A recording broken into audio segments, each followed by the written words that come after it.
Odamlarga shunday zamonlar keladiki, unda odam molni qayerdan topayotganiga qaramaydi, haloldanmi, haromdanmi parvo qilmaydi.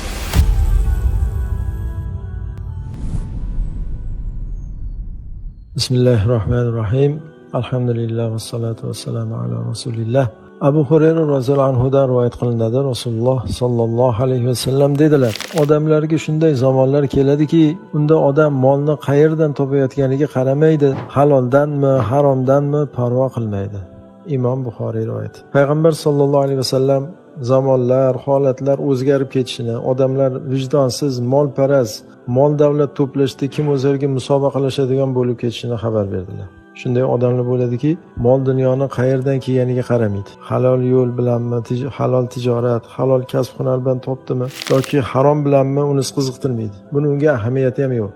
Poraxo'rlik, sudxo'rlik, qimor, o'g'irlik orqali boyligiga ega bo'ladimi, parvoyiga ham keltirmaydi. Alloh taolo halol, pokiza va barakotli rizq berishini Alloh taoladan so'rab qolamiz, chunki haromni hammasini buni savol javobi bor. Ertaga harom topib, harom yeb o'ldi ketdi emas. Albatta buni qayerdan topdi, haloldan topdimi, haromdan topdimi va qayerga ishlatdi, halol joyga ishlatdimi, harom joyga ishlatdimi, inson albatta qiyomatda bu haqda so'raladi. Alloh asrasin shuni. Oxiratimizni ham o'ylaylik ozgina. Subhanakallohumma va bihamdik, ashhadu an la ilaha illa anta, astag'firuka va atubu ilayk. Vassalomu alaykum va rahmatullohi va barakatuh.